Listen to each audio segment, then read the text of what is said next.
Ça peut être vraiment difficile de voir vos parents diminuer, qui ralentissent physiquement ou mentalement, ou les deux. Je sais, ça m'est arrivé aussi. Et dans cette vidéo, je vais vous donner 5 clés pour éviter de perdre la tête avec eux. Si vous ne me connaissez pas encore, bonjour, je suis Sonia Weyers, révélatrice de bonheur et gestalt thérapeute. Et dans cette chaîne, j'aide les femmes en milieu de vie pour qui les relations sont très importantes, mais il y a du conflit, de la tension et du stress. Je les aide justement à trouver plus de moments de véritable connexion. Je sais comment ça peut être difficile d'être en tension avec un parent. J'ai passé 15 années en thérapie avant d'être finalement en paix avec ma maman. J'ai même fait une conférence TEDx sur comment pardonner à ma mère a radicalement changé ma vie. Et maintenant, je veux vous aider à trouver cette paix avec vos parents vieillissants.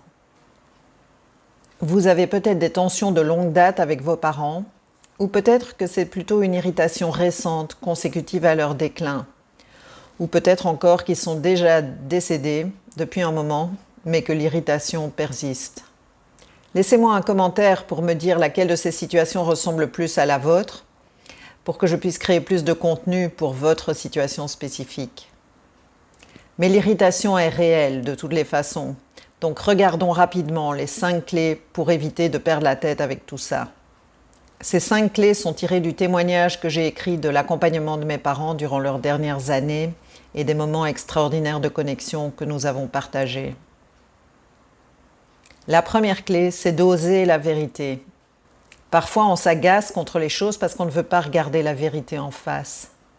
Je me souviens, quand mes parents ont commencé à décliner en même temps, ma maman mentalement, mon papa physiquement, c'était vraiment beaucoup.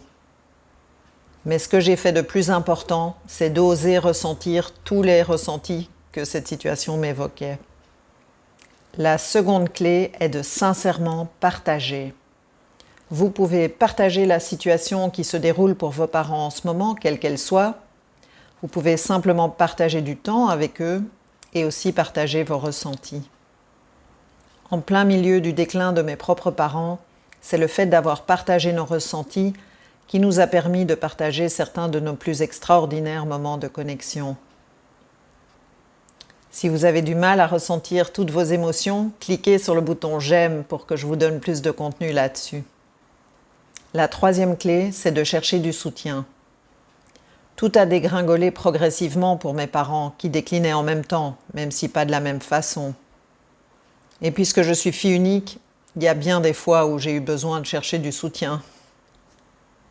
J'ai reçu tellement de soutien parce que justement j'ai eu le courage de demander, c'était vraiment réconfortant. Mais même comme ça, c'était pas toujours suffisant. Ça peut évidemment arriver, mais c'est certainement pas une bonne raison de ne pas demander. La quatrième clé est de lâcher prise. Lorsque j'étais en visite chez ma fille aînée pour Noël et que son frère a appelé pour dire que ma maman était décédée, c'était un véritable choc. Les mois qui ont suivi, mon papa, qui avait eu le cœur brisé, semblait aller de mieux en mieux. Mais un jour, on lui a diagnostiqué des métastases de son cancer dont on pensait avoir tout enlevé. Je me suis retrouvée à lutter, à essayer de lâcher prise, à rester engagée, à rester présente sans arriver à lâcher prise dans la douleur, un grand tourbillon. Lorsque mon papa est finalement décédé, 6 semaines seulement après son diagnostic horrible, j'avais enfin trouvé le chemin d'un lâcher-prise paisible. La plupart de mes clients trouvent que le lâcher-prise, c'est vraiment une des choses les plus difficiles à faire. La cinquième clé, c'est d'éviter les regrets. La chose importante dont il faut se souvenir avec les regrets, c'est que si vous ne trouvez pas de moyen de les éviter, ils vont vraiment pourrir le reste de votre vie. Mais vous vous demandez sans doute comment on fait. Pour moi, en fait, ça a été la conséquence de comment j'avais géré tous ces événements tout le long.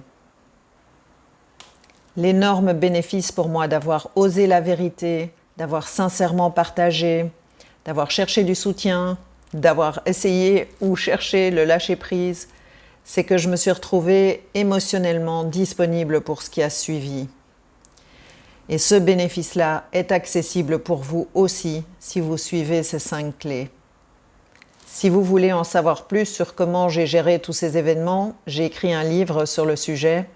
Je mets le lien dans la description pour cette vidéo.